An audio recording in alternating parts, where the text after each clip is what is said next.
कबहू न पड़ी राजा जी सौतिन के फेर में।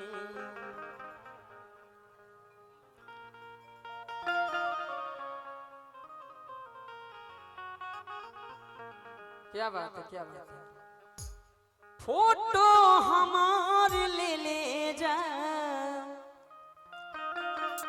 देखी हो तू भोर में। कबहू न पड़ी राजा जी सौतिन के फेर में। आजा भैया। कबहू न पड़ी राजा जी सौतिन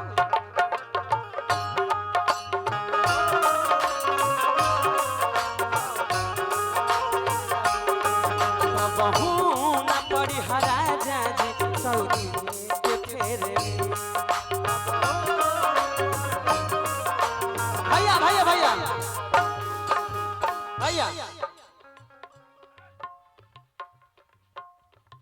और अतिया कहते हैं ए राजा जी देखिए हमार मम्मी पापा तरहुए पर हमार जिंदगी व्यतीत करे के लिख दिल बड़े लो भगवान के ये लिख लेगा कोरा में फूटल बता। लेकिन जब वह कभी हमारा के छोड़ के दूसरा पर मत रहे कहती औरतिया कबहू न पड़ी राजा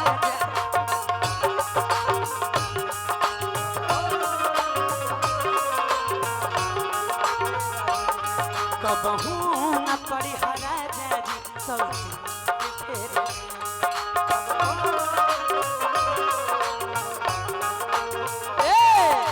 फोटो हमारा ले ले जा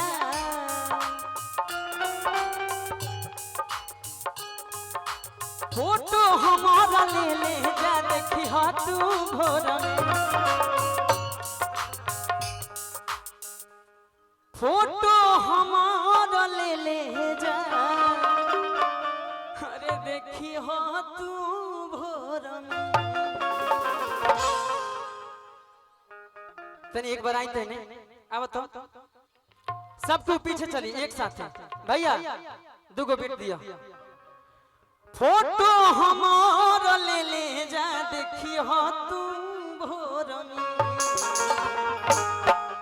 कबहू कबहू कबहू न पड़ी राजा जी सौतिन के फेर में।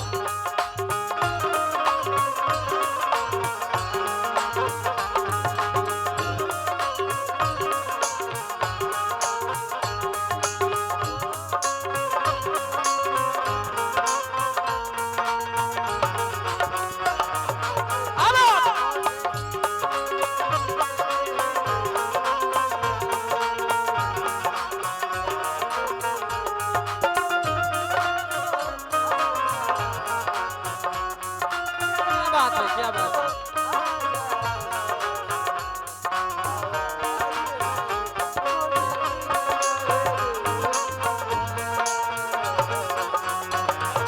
देखिए सुमित भैया के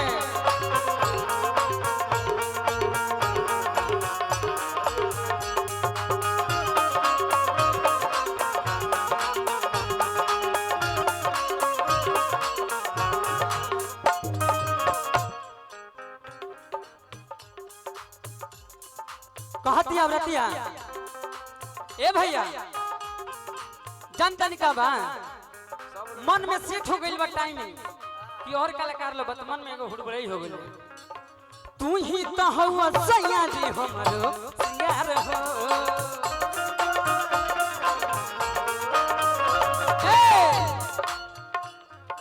तू ही तो हवा सैया जी हमरो सिंगार हो।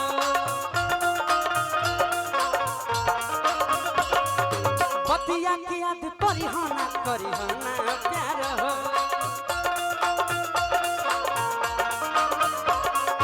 तू ही तो हुआ सैया जी हमरो सिंगार हो तू ही तो हवा सैया हो सिंगार हो पतिया के आज परिहान करिहाना प्यार हो